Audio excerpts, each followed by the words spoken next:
Husband ছাড়া থাকা যে কতটা ঝামেলার সেটা শুধুমাত্র সেই বোঝে যার হাসব্যান্ড তার কাছ থেকে দূরে থাকে। আসসালামু আলাইকুম ভিউয়ার্স, আমি সুমাইয়া হাসান। আপনাদের সবাইকে স্বাগত জানাচ্ছি নতুন আরেকটি দিনের আরেকটি ব্লগ দেখার জন্য। আশা করছি যে যেখান থেকে আমার আজকের ভিডিওটি দেখছেন সবাই আল্লাহর রহমতে ভালো আছেন, সুস্থ আছেন। আমরাও আলহামদুলিল্লাহ আল্লাহর রহমতে বেশ ভালো আছি। আজকে সকাল সকাল চলে গিয়েছিলাম বাজার করতে, তো পুরো মাসের মাছ মাংস কিনে নিয়ে এসেছি। সকাল 8টার দিকে গিয়েছিলাম, সকালে অথবা বিকেলে এই দুই টাইমে গেলে দেখা যায় যে মাছ মাংসটা ভালো পাওয়া যায়। তবে আমি এতই সকালে গিয়েছি যে মাছের বাজার পুরোপুরিভাবে খুলেইনি, কেননা প্রতি মাসে আমরা বিকেলবেলায় মাছের বাজারে যাই। তো এই প্রথম আমি সকালের দিকে গেলাম, আর গিয়ে যে অভিজ্ঞতা হলো তাতে মনে হলো যে সকালের থেকে বিকেলবেলা গেলেই ভালো মাছ পাওয়া যায়। তো এখানে পুরো এক মাসের যা মাছ মাংস আমাদের লাগবে সেগুলো নিয়ে এসেছি। আর এই কাজটা করতে গিয়ে আজকে আপনাদের ভাইয়াকে ভীষণ রকম মিস করছিলাম, কারণ এই গাজীপুরে আসার পর মানে আমার বিয়ের পর যখন আমি এসেছি, আমার যা কিছুই দরকার হতো আপনাদের ভাইয়াকেই আমি সবসময় বলতাম আর সেই আমাকে এনে দিত। আমার এলাকাতে আমি নিজেই সব কিছু করেছি, বা আমি যখন ঢাকার বাসায় ছিলাম তখন আমি নিজের কাজ নিজেই করেছি, বাজার থেকে শুরু করে সব কিছু আমি একা হাতেই করেছি। তখন আসলে সমস্যা হতো না, কারণ আমি যেহেতু ঢাকায় জন্ম, ঢাকায় বেড়ে ওঠা, ঢাকার সব কিছুই আমি চিনি। এই গাজীপুরের কোনো কিছুই তো আমি ওইভাবে চিনি না, যার কারণে এখানে আসার পরে আপনাদের ভাইয়া কখনোই আমাকে কোনো কিছু করতে দিত না। যা কিছুই দরকার হতো সে নিজেই নিয়ে আসতো। তবে এখন যেহেতু আপনাদের ভাইয়া বিদেশে থাকে, আপনারা তো এর মধ্যে জানেন যে আপনাদের ভাইয়া আজকে প্রায় 7 মাস হলো আমাদেরকে রেখে প্রবাসে পাড়ি দিয়েছে। তো সে যেহেতু আমার কাছে নেই, তাই আমার কাজগুলো এখন আমাকেই করতে হবে। আমার শ্বশুর মশাই হচ্ছেন একটু অসুস্থ, অসুস্থ বলতে আব্বুর 2বার স্ট্রোক হয়েছে। তো স্ট্রোক করার পর থেকে আব্বু সেরকমভাবে অনেক দূরে জার্নি বা হাঁটাহাঁটি করতে পারে না। আর দেখা যায় যে আসলে আমি থাকতে এই কাজগুলো তাকে দিয়ে করানো আমার কাছে উচিত বলে মনে হয় না। এই কারণে এই কাজগুলো আমিই করে নিচ্ছি। এতদিন খুব একটা সমস্যা হয়নি বা আপনাদের সঙ্গে শেয়ারও করিনি, তার কারণ হচ্ছে এতদিন তো আমার ননদ ছিল। আমার ননদের সাথেই আমি সব সময় সব কাজ করতাম, তো দুজন মিলে যেহেতু করতাম খুব একটা চাপ পড়তো না। তো আমার ননদ হচ্ছে কিছুদিন পর চলে যাবে, তো সব কাজ যেহেতু আমার একাই করতে হবে, তাই এখন থেকে একাই করার ট্রাই করছি। বাজার সদাই করা নিয়ে আমার খুব একটা সমস্যা নেই, কারণ আমি এগুলোর সাথে অনেক বেশি অভ্যস্ত। সেই বুঝতে শিখেছি পর থেকে এগুলোর সাথে আমি জড়িয়ে আছি, যার কারণে এগুলো করতে আমি খুব একটা ভয় পাই না বা দায়িত্ব নিতে ভয় পাই না। যাই হোক, অফ ক্যামেরাতে আমি মাছ মাংসের বাজারগুলো গুছিয়ে নিয়েছি। যদি ক্যামেরা অন করে করতে যাই অনেকটা সময় লাগবে, আর এত সময় তো এখন হাতে নেই, ঝটপট কাজগুলো করে নিলেই বাঁচি। তো এই কাজগুলো শেষ করার পরই এখানে পার্সেল চলে এসেছে। দেখতে পাচ্ছেন বেশ অনেকগুলো ক্যাট ফুড অর্ডার করা হয়েছে। পিকুকে আমি এই পর্যন্ত ডুলসের ক্যাট ফুডটাই সবসময় খাওয়াতাম। তো গত মাসে হচ্ছে এই খোলা ক্যাট ফুডটা আমি ফেসবুকের একটা পেজে দেখলাম যে বেশ ভালো রিভিউ আছে, আর এটার কেজি ছিল 320 টাকা করে। তো আমি রিভিউ দেখে 1 কেজি অর্ডার করেছিলাম যে দেখার জন্য যে পিকু খায় কি না। তো আনার পরে দেখলাম যে পিকু রুলসের থেকেও এই ক্যাট ফুডটা বেশি খাচ্ছে। এই কারণে এইবার বেশি করে অর্ডার করেছি, পুরো 5 কেজি অর্ডার করেছি। সেই সাথে ওর জন্য একটা বেল্ট অর্ডার করেছিলাম, আর 2টা লিকুইড যে পাউচ থাকে সেগুলো অর্ডার করেছিলাম।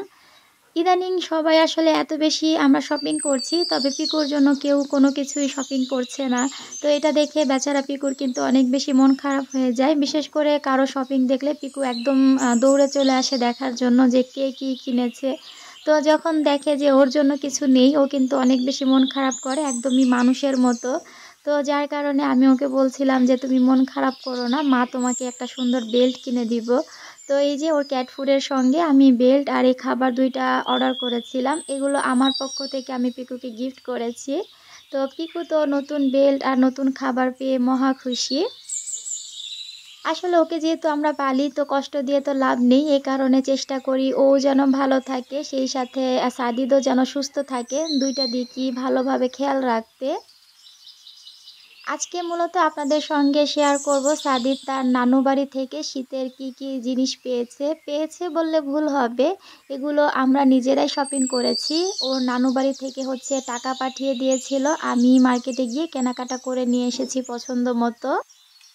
গাজীপুরের থেকে ঢাকাতে এই ধরনের জিনিস আরও বেশি ভালো এবং কোয়ালিটিফুল পাওয়া যায়। তবে আমাদের বাসায় কেনাকাটা করার মতো ওইরকম কোনো লোক নেই। আমার ছোট ভাই সেরকমভাবে দেখে শুনে জিনিস কিনতে পারে না, বিশেষ করে বাচ্চাদের জিনিস কিনতে পারে না। এর আগে ও আসলে যখন প্রথমবার বাবুকে দেখতে এসেছিল তখন অনেকগুলো জিনিস নিয়ে এসেছিল। তো সেগুলোর মধ্যে কোনোটা ভালো পড়েছে, কোনোটা ভালো পড়েনি। ও আসলে ওইভাবে চিনে না। আর অনলাইনেও আমি অর্ডার করিনি, কারণ ভালো দিবে না খারাপ দিবে সেটাও জানি না। তাছাড়া বাবুর মাপ মতো হবে কি না সেটাও তো বুঝতে পারবো না। এই কারণে আমি আম্মুকে বলেছিলাম টাকা পাঠিয়ে দিতে, আমি এখান থেকে দেখে শুনে কিনে নিব। তো আমি মূলত বোর্ড বাজারের শপিং মল থেকে এই জিনিসগুলো কিনেছি। চেষ্টা করেছি একটু ভালো কোয়ালিটির কেনার। তো অনেক খুঁজে খুঁজে মোটামুটি বেশ কিছু জিনিস কিনেছি, সেগুলোই এখন আপনাদের সঙ্গে শেয়ার করছি।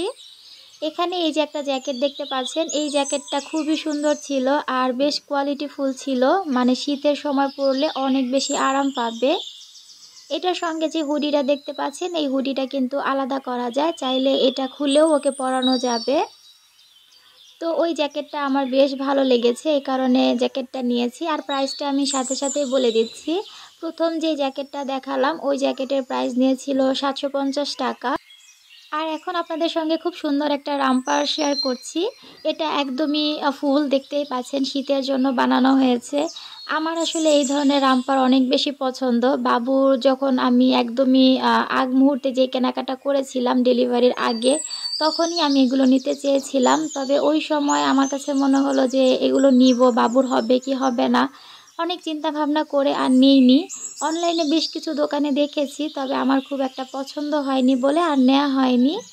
তো ফাইনালি দোকানে যখন শীতের ড্রেস কিনতে গিয়েছি, এটা একবারে দেখি আমার বেশ পছন্দ হয়ে গেছে, যার কারণে এটা নিয়েছি।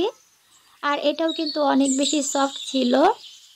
বাচ্চাদের ড্রেস কেনার সময় অবশ্যই মাথায় রাখতে হয় যে কাপড়টা যেন সফট আরামদায়ক হয়, কারণ আমরা বড়রা তো বলতে পারি যে এই ড্রেসটাতে আমাদের অস্বস্তি হচ্ছে, ছোটরা তো বলতে পারে না। তাই ওদের জিনিসগুলো কিন্তু একটু বুঝে শুনে তারপরেই কিনতে হয়।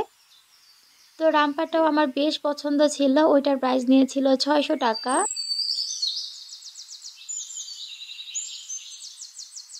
আর এখানে একটা সুন্দর কিউট টুপি দেখতে পাচ্ছেন, এই শীতের টুপিটাও নিয়েছি। যেহেতু শীতের ড্রেস কিনবো তাই শীতের সব কিছুই নেওয়া হয়েছে। আর এই টুপিটার প্রাইস নিয়েছিল 200 টাকা।